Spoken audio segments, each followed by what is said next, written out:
गीता अध्याय नंबर 16 के श्लोक 23 और 24 में स्पष्ट किया है कि शास्त्र विधि को त्याग कर जो मनमाना आचरण करते हैं, यानी जो सदग्रंथों में जो विधि लिखी है भगवान की भक्ति की, उससे हटकर जो अन्य कोई साधना करता है, जाप करता है, कोई क्रिया करता है, तो वो शास्त्र विरुद्ध है। और शास्त्र विधि को त्याग कर जो मनमान आचरण करते हैं उनको न तो सुख होता है, न उनको कोई सिद्धि प्राप्त होती है, न उनकी गति होती है। तो इसे सिद्ध है कि व्यर्थ हुई वो साधना। और हमने कौन सी साधना करनी चाहिए?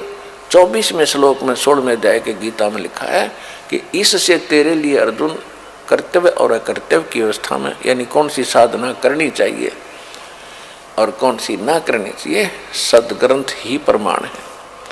किसी की दंत कथा पर विश्वास करके अपना जीवन नष्ट ना करना। फिर दूसरे अध्याय के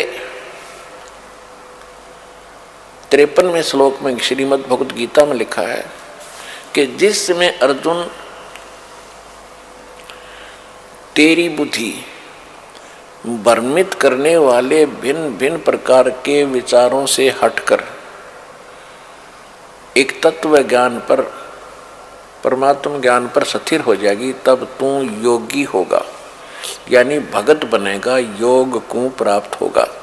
नहीं तो तुझे कोई भी डगमग कर देगा किसी पॉइंट पर आकर के। तो जब तेरी बुद्धि भिन्न भिन्न प्रकार के भ्रमित करने वाले धार्मिक विचारों से हटकर एक तत्व ज्ञान के ऊपर, परमात्म ज्ञान पर स्थिर हो जाएगी, तब तू योग को प्राप्त होगा। तब तो तू योगी बनेगा, भगत बनेगा। योगी मान साधक जो परमात्मा पाने की प्रयत्न करे। हमने योगी मान रखा वो जो केवल जो आसन करता है, ऐसे वैसे अटपट करता है, ये तो एक प्राकृतिक चिकित्सा होती है, ये योग नहीं है। ये योगी, ये भक्ति नहीं है, इसको योगी नहीं कह सकते, ये तो प्राकृतिक चिकित्सक है। लेकिन पहले ये साधक जो ऋषि होते थे, ये अपने स्वास्थ्य के लिए ये क्रिया भी साथ करते थे, क्योंकि स्वस्थ शरीर से ही भक्ति बनती है।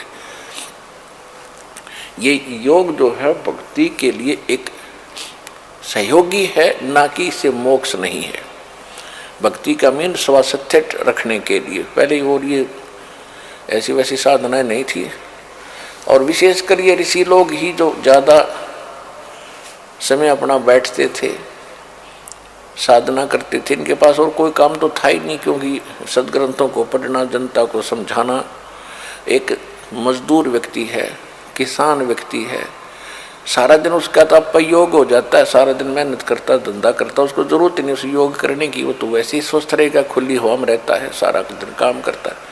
ये ऋषि लोग बैठे रहा करते थे, या तो साधना गलत करने के उद्देश्य से, साधना की ठीक थी नहीं इसलिए ज़्यादा हठ योग करके बैठते थे।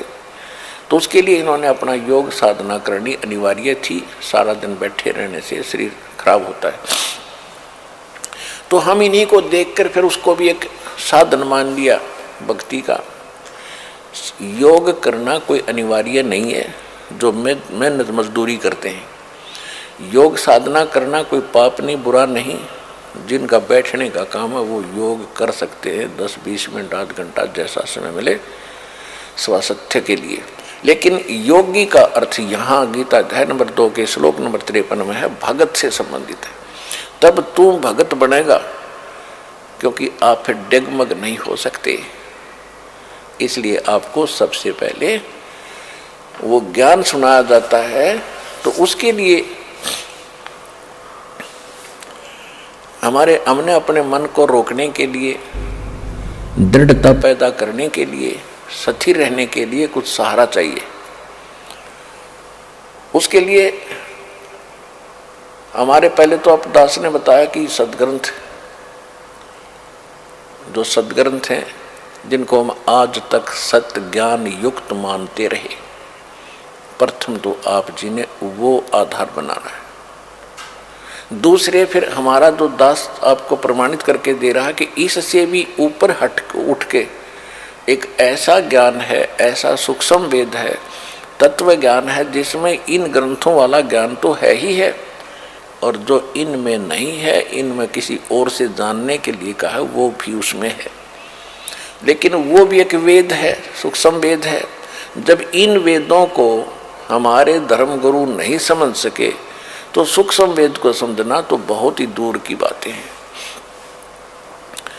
आप जी के रूबरू दास ने बहुत बार किया है कि वेदों में परमात्मा मनुष्य दृश्य है, साकार है, और वो ऊपर एक स्थान पर रहता है, वो सतलोक में रहता है, और वहाँ पर राजा के समान विराजमान है, और उसके सिंहासन यानी तख्त के ऊपर बैठा है। सारी सृष्टि राजा के समान देखने में राजा के समान है, उसकी सारी शोभा, सिर पे मुकुट है, मालिक है, ऊपर एक बहुत बड़ा छत्र है, और उनके एक रोम में यानी बाल, रोम बोलते हैं, बाल शरीर के बाल को रोम बोलते हैं, और जहाँ रोम ये बाल उगा है उसको रोमकूप बोलते हैं, यानी बाल कहो ये रोमकूप। तो इसमें करोड़ सूर्य मिला दे, करोड़ चंद्रमा, इतना उनके एक बाल की शोभा है। तो इससे ये परमात्मा, ये वेदों में लिखा है, और यही परमात्मा ने स्वयं आकर बताया है, और यही उन महापुरुषों ने ज्ञान दिया है, बताया आंखों देखा जिनको परमात्मा मिले हैं।